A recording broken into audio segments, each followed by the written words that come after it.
Hi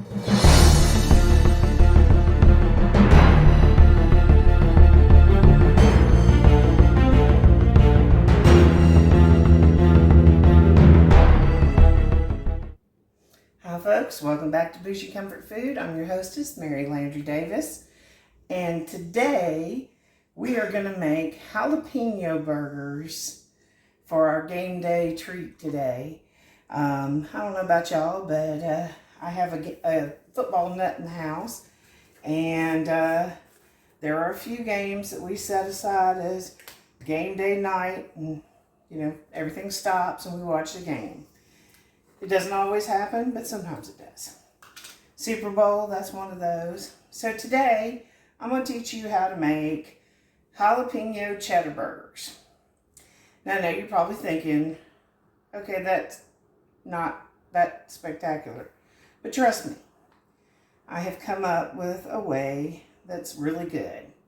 So, I've got a pound of ground beef. I'm going to add a tablespoon of granulated garlic. If all you have is garlic powder, that's fine. If you're not a big garlic eater, you can omit it. Although garlic's really good for you. It's good for blood pressure and all that good jazz. Now, to that, we're going to add 2 tablespoons or 1 pouch. That's how much is in a pouch, is 2 tablespoons of ranch dressing mix. Not ranch dressing. If you put ranch dressing in these, they're going to fall apart on you. Okay, now our next step is pickled jalapeno peppers. I need 1/4 cup of them. So what I'm going to do is take them and just kind of drain them as I'm bringing them up. And I want as close to being packed. That was about half. So if I go back in and get another half, we are golden. Now, you could put more jalapenos in them if you want to. I found that this is about the right ratio. About 1/4 to 1/3 of a cup and to a pound of beef. All right, so the next thing we're going to do is you're just going to rough chop these jalapenos. And I'm going to put the lid back on so it doesn't like make me all teared up with the pepper all wafted in the wind. Can I get somebody to turn on the fan over there for me, please? Because it is going to warm up in here like nobody's business. Now, we're just kind of rough dicing these. It does not have to be perfect. As y'all know, I am not a trained chef. But these are definitely a winner. The ranch kind of seasons your burger and kind of gives it a cooling sensation, you know, kind of like as if you put ranch on your burger, but you didn't. And then the jalapenos just give it a lot of flavor. The next day, instead of hot, they'll smell kind of like bell peppers, like cooked bell peppers in it. But they are not bell peppers. Now, if you cannot do jalapenos, you can do banana peppers will work for this, but really, and if you're just, I gotta have it hotter, more hotter, I can't taste it, it's not hot enough, you can always add more jalapenos on top, but I wouldn't really go with another pepper. Jalapenos are mild, they're gentle, finding them on burgers is not too out there. All right. So we're going to take that 1/4 cup of diced jalapenos and we're just going to add it to our mix. Real simple recipe, guys. And the trick on this, you can also add shredded cheese to this, but if you add shredded cheese, my suggestion is definitely to add an egg in there, kind of like when you do a meatloaf. For some reason, when you add the cheese, it does not want to stick together. And like I said, you're just going to kind of move it around. Okay, so we're going to mix all this up by hand. Now look, if you add shredded cheese into this, you'll need to add egg as a binder, because if you don't, it just really won't react well. It won't stick together, and you'll basically end up with ground beef with peppers in the bottom of your pan instead of hamburger pats. Now, because I didn't do the cheese in there, because when it melts, it kind of basically lets the meat fall apart. So, put your cheese on top, not inside. Now, you could always do it inside the burger, but that's a little more than I want to do on a game day. I want to get back to the game if I'm actually paying attention to it. So, you're just going to get all of your ranch and garlic mixed in there. You should see your peppers all the way through the meat. And then you just divide it into 4 hamburger patties. I usually divide it up, make sure that they all look even, and then make my hamburger patties. Now, they make tools out there if you just can't free-form hamburger patties. If you're just not one of those people, that's okay. But a 1/4 pound of burger in my hand basically looks like about the size of a deck of cards, which, by the way, is a serving size of meat, just for anybody who's taking notes nutrition-wise. Okay. So, the other thing to tell you is I like to start with my pan already warmed up, so I have it over medium heat. It's going to take it a second or two to get there. But if you put your patties down in an already warm pan, they start to sear on the outside, which gives you that nice little crust. And personally, I prefer it that way. So we're just going to wait for our pan to heat up for just a second.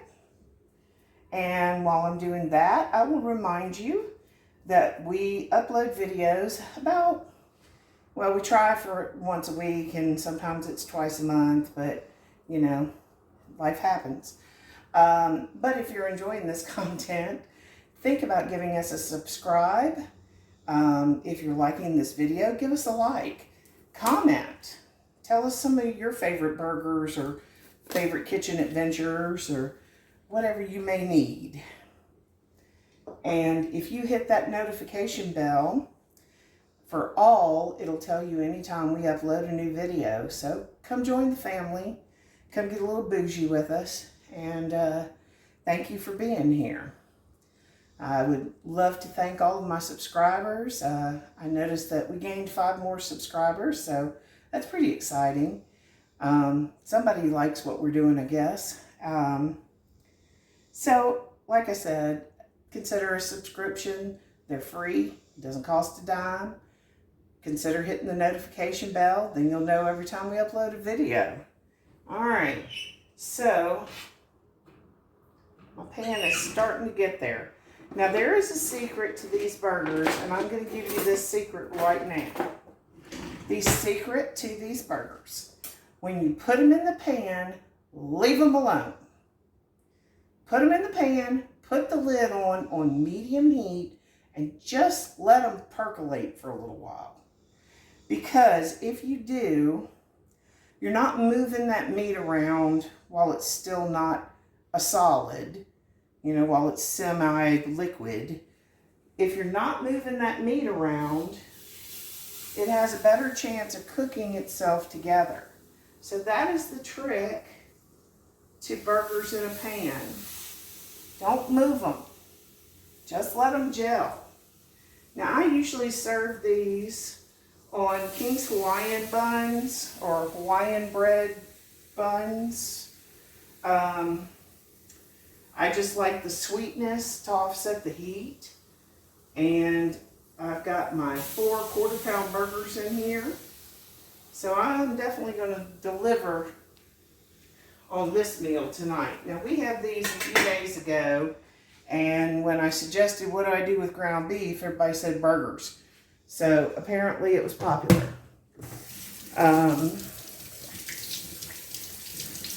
Now, these burgers do cook fairly quickly, and there is a trick to keeping them together. Like I said, don't move them much. Let them sit there and get solid.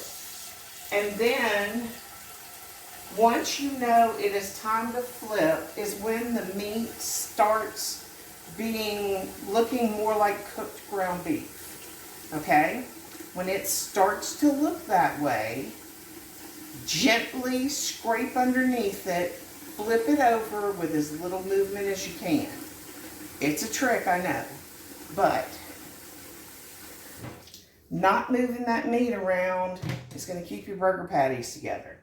Now, once you flip it and you've got that nice char on the top piece, you're going to go back in with 2 slices of Colby Jack cheese on each burger. I like a cheesy burger.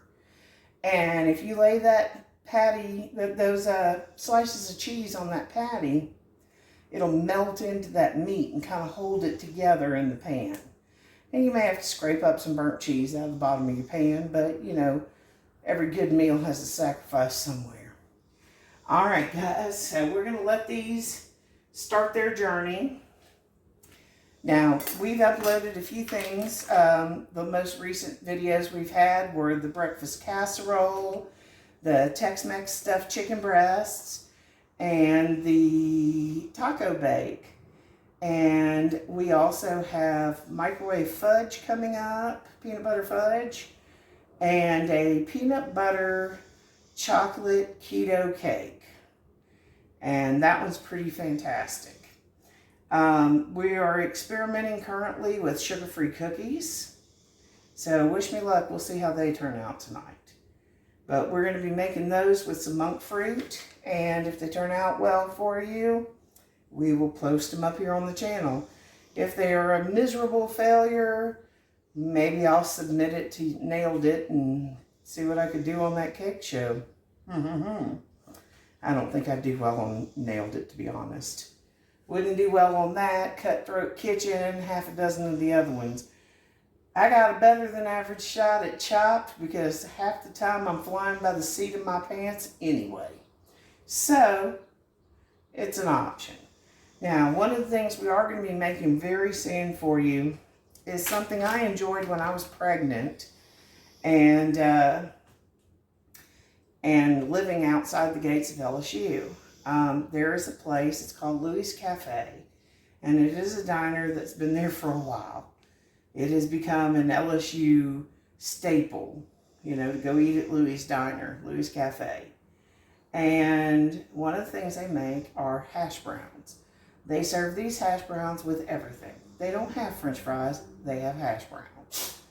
And I started hanging around there because my husband at the time was a dishwasher and I was pregnant and they always wanted to feed the little mama. So I'd come in there and have a sandwich and they'd make me a big old pile of hash browns.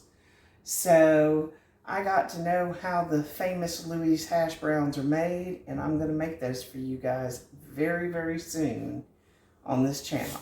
So stay tuned. Remember to hit that subscribe and hit that notification so that when I get around to that recipe, you'll be up for it. One of the ones that my wife wants me to make soon is my lasagna. My lasagna is a 5-cheese, mushroom, and ground beef lasagna. And it comes out like a piece of cake. So that's one of the ones. It was actually my son Christopher's, one of his favorite things. So we're going to make that one soon. Pause.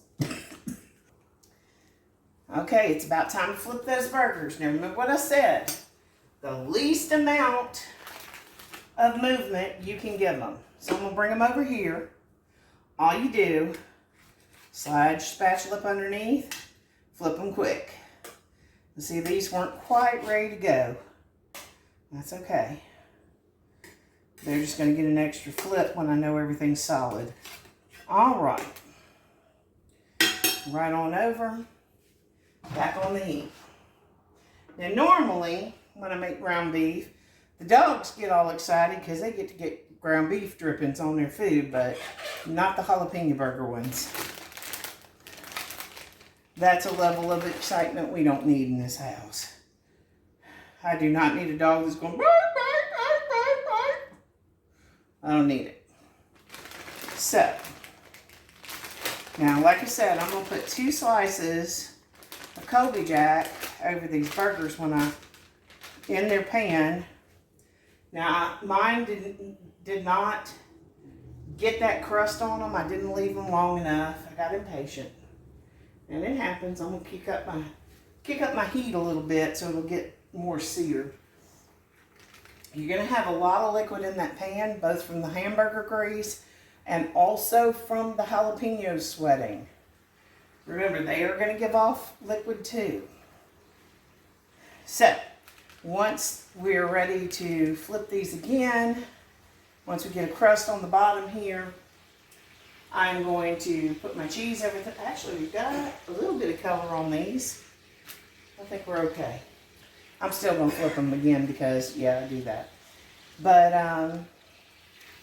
I just served these with some french fries, which I'm going to put some french fries in my air fryer toaster in a minute. And we're going to eat it up. So, all right. Let's take a look. Remember, you want it to start browning. So once it does that, you want to flip them and put your cheese on top.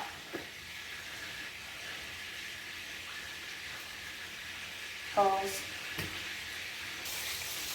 Okay, so now that we've got a sear on one side, I'm going to lay my cheese right over the top. I have my seared side up, so the bottom side's still percolating down here.